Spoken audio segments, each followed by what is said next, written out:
What's your favorite scary movie? No, you did not just click on a Wes Craven film, but instead you clicked on my video, where today I will be covering horror movies. In this video, I will be listing a few of my favorites in the genre, as well as reviewing a new movie that I just found.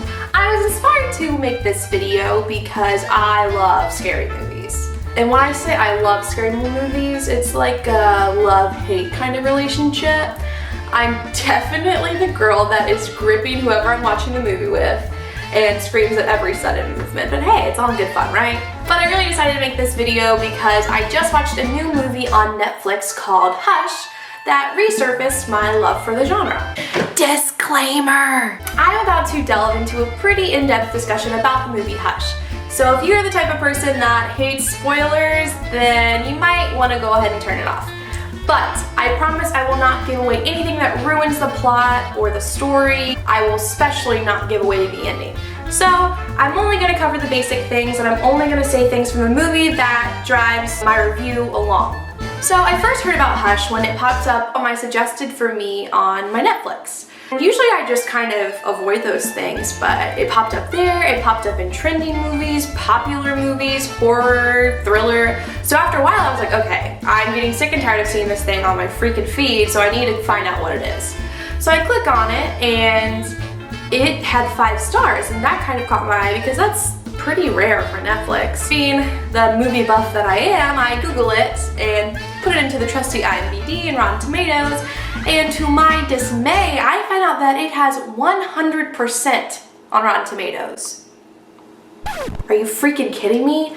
Do you know how hard it is to get 100% on Rotten Tomatoes? The Titanic, arguably one of the best movies of all time in my opinion, only has about an 85%. So immediately I was intrigued. I was like, okay, alright, let's see what it's got. Why can it compete with the Titanic? Let's see what it has got going on for it. So I gathered up some of my loved ones to watch it with me, which I highly suggest, by the way. It's a very interactive, scary movie. I promise you, you will be yelling at the screen at least a third of the movie. After watching the trailer, you can pretty much take away that Hush is a story about a young woman named Maddie who is deaf and mute.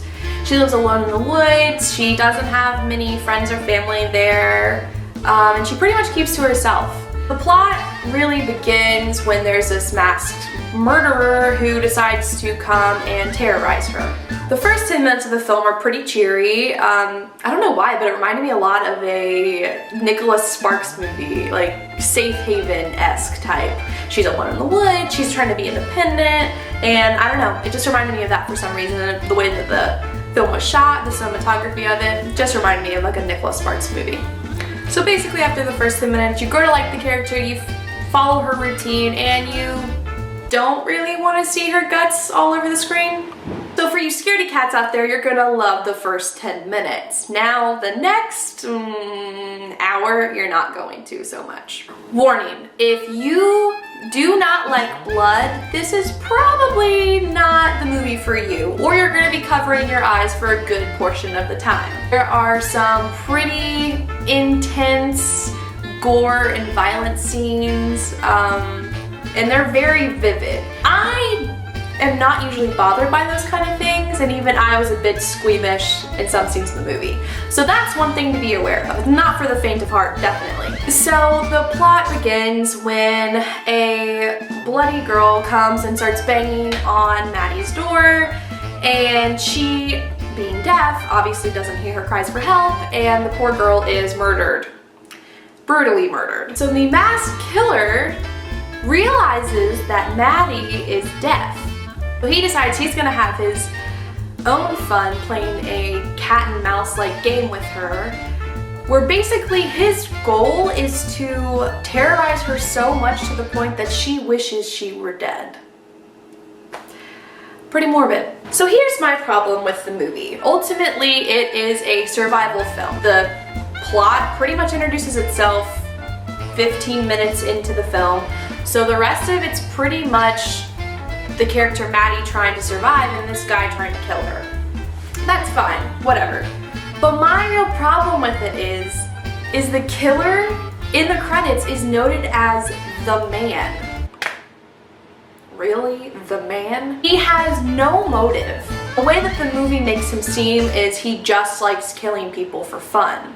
And I mean, I guess that's true, but if you think to all great scary movies, the killer has some type of backstory. You have Jason, you have Freddy Krueger, you have Michael Myers, and they all have deep background stories as to why they are the way that they are. This man is just the way that he is because he likes to see people die? I don't really know. That was hard for me to invest into the movie because he didn't really have a motive. He was just like, oh, I'm gonna go kill some people today. I mean, I guess that serial killers don't always need a motive. We don't always have the answers in life. I just got deep on you.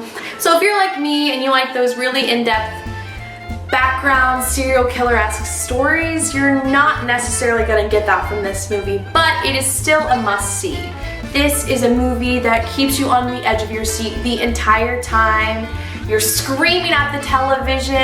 It's a great movie, like I said, to watch with friends and talk about it, and it's really interactive, and I love that with movies. Fun fact about this film. The actress that plays the main character, Kate Siegel, actually wrote and produced this movie herself. How awesome is that? She knew what character she wanted to play, she wrote it for herself, she made it happen. I mean, if that's not goals, I don't know what is. Not to mention her husband in real life, Mike Flanagan, is the director. You might also know Mike Flanagan from the mirror horror movie Oculus. So he's pretty notorious in the horror genre, and him and her actually have done a lot of horror type movies together, but this movie is totally produced, created by them, which I thought was really cool. I think the main actress, Kate Siegel, did an amazing job, not only in writing it and making it happen, but her performance was incredible. And she kind of, for some reason to me, favored a young Angelina Jolie, so for all you Jolie lovers out there, she's some pretty good eye candy on the screen. All in all, I would say this movie falls more into the thriller side of the horror genre, but again, it's still a great movie, and I would give it an 8.5 out of 10. With that being said, if you watch this movie and you like it, here are some suggestions of similar movies you also might enjoy. Number 1, The Strangers and You're Next. These two movies keep up with the random brutal killing theme.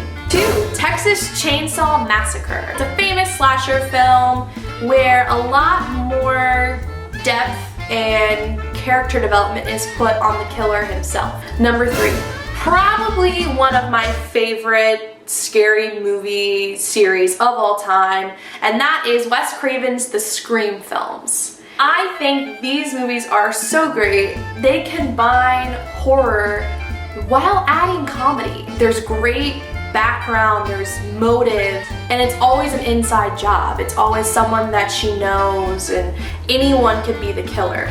Number 4, Prom Night. I'm not talking about the Jamie Lee Curtis one from the 1980s. I'm talking about the recent one made a couple years ago with Brittany Snow in it. It's definitely a huge notch down in intensity and scare level, because it is a PG-13 scary movie, but I think it has such an interesting background story, and it's really great for just kind of a mindless thriller kind of thing. And lastly, the Purge films. I don't know if I put this on here just because of the guy's mask reminded me a lot of The Purge, but I think also The Purge kind of plays into that, why do people feel the need to kill, and that's where I feel like it's kind of a more deeper seated issue kind of thing. I will warn you though, the first Purge is not the best. The second one, Purge Anarchy, is much, much better, and I'm really excited to see the third Purge that comes out in, I think, about a week. So